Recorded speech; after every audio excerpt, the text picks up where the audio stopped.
Oke Bapak Ibu, senang sekali bisa ketemu di hall yang luar biasa ini, yang indah ini. Kita akan menyaksikan tampilan yang kedua ya, yang ketiga dari Ustadz Salim. Dan saya kira agar lebih semangat, saya tadi ngomong-ngomong dengan Ustadz Hamim, dengan Om Lugas ya, bahwa momentum-momentum seperti ini adalah momentum yang luar biasa di mana kita bisa berinteraksi dengan teman-teman. Kalau biasanya kan sambil lalu aja, sekarang bisa dari hati ke hati ngomong-ngomong ya. Dan ada saatnya dalam momentum-momentum dan situasi seperti ini, ada saatnya kita pakai bahasa humor ya. Jadi hidup jangan serius terus ya. Kadang-kadang kita harus tertawa ya. Tapi pastikan jangan ketahuan orang yang kita tertawai. Jadi ya, betul Ustaz? Betul ya. Dan senang sekali saya bisa ketemu dengan teman-teman dari seluruh tanah air itu justru di Melbourne ini. Di Indonesia itu malah paling satu RW, satu RT ya, atau satu se-Jogja ya.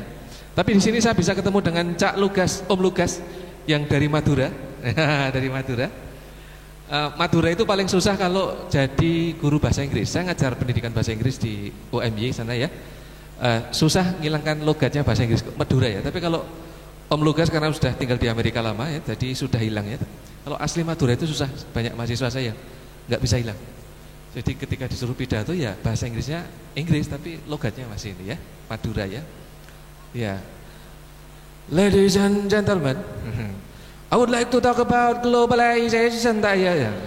Ini ya, bisa gitu. Contoh, ya. Lagi. Lagi. Ya. Sudah fokus duduk ya. Ya. Ada yang susah kalau masuk kerja itu susah karena wawancara bahasa Inggris. Itu pernah Madura itu berkali-kali gagal karena pronunciasinya kurang bagus Bu. Jadi dites itu cuma hari-hari ya, Senin apa, Monday, Selasa, Tuesday, Rabu, Wednesday sampai hari Sabtu. Sabtu, Saturday ya, gagal. Gagal. Ya. Orang Madura itu juga nggak bisa go international ya, karena ketika kemudian ke hotel di Australia itu pesennya sama waitersnya juga bingung ya. Ya. Dek, I want to buy bread jam bread ya. Bread jam bread, what is bread jam bread? Bread jam bread, bread, and then we jam, and then bread again, bread jam bread ya. Jadi nggak bisa go internasional orang Madura. Jadi kalau satu-satunya orang Madura yang bisa go internasional ya Om Lugas ini ya. Oke. Luar biasa. Ya. Kalau Jogja banyak sih yang go internasional, Jogja banyak ya. Walaupun lama memang mengolahnya karena biasanya kan bahasa Inggris Jawa itu juga ada. Oke. Ladies and gentlemen, I would like to talk about. Ya, biasanya kan itu. Itu Jawa. Ada yang dari Bali enggak? Bali itu juga susah ya. T itu T, enggak bisa dia I want to talk to you about something important, enggak bisa. I want to talk to you about something important. If you don't want to talk to me, tak tutup. Ya, T. Itu T biasanya. Seneng banget Ustaz. Seneng banget. Seneng banget ya. Lah saya itu Ustaz, saya itu punya teman.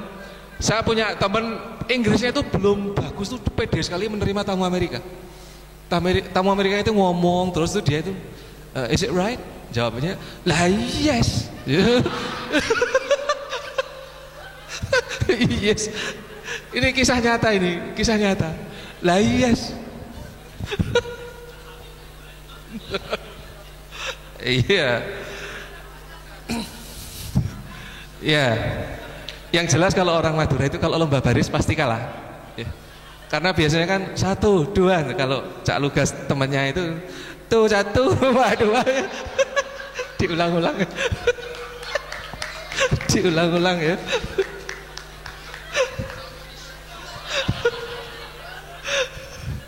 Oke, ya sekarang berhubung sudah fokus ya, mau diteruskan atau lucu-lucuan lagi? Oke, Bapak Ibu yang dirahmati oleh Allah ya, untuk memulai ini Bapak Ibu saya ingatkan ini serius ya. Allah pernah mengkritik kaum Yahudi ya, yang diberi Taurat ya. Setelah diberi Taurat ternyata mereka tidak membaca, tidak mengamalkan, tidak memahaminya ya. Masalul ladzina humilut taurata summa lam yahmiluha kamasalil himar yahmilu asfaro. Jadi diibaratkan sebagai himar. Himar itu adalah apa? Keledai. Keledai yang membawa kitab-kitab yang tebal ya. Dan seperti itu bisa jadi menimpa kaum mukmin ya, kaum muslim ketika kita diberikan perangkat jalan yang oleh Ustadz Salim disebut sebagai jalan cinta bagi kaum pejuang, tetapi kita tidak menerjemahkan kandungan Quran itu untuk membangun peradaban. Karena Ustadz Salim tadi juga bilang bahwa Quran adalah salah satu pilar untuk penumbuh peradaban dan pengembang peradaban. Quran bisa kita bawa kemana saja. Quran bisa kita bawa ke ranah ekonomi. Quran bisa kita gunakan untuk membangun kebudayaan. Quran bisa kita gunakan untuk membangun masyarakat. Quran juga bisa kita gunakan untuk membangun keluarga. Keluarga yang diilhami oleh Quran akan menjadi keluarga yang Islami. Jadi bagaimana kita menerjemahkan Quran di dalam realitas kehidupan kita sehari-hari dalam segala ranah, itu merupakan ekspresi dari world view kita, pandangan hidup kita, way of life kita. Keluarga yang tidak dijiwai Quran ya akan menjadi keluarga yang tidak Qurani. Misalnya contoh Bu, contoh di Australia saya menyaksikan banyak sekali tingkat perceraian yang tinggi. Kenapa?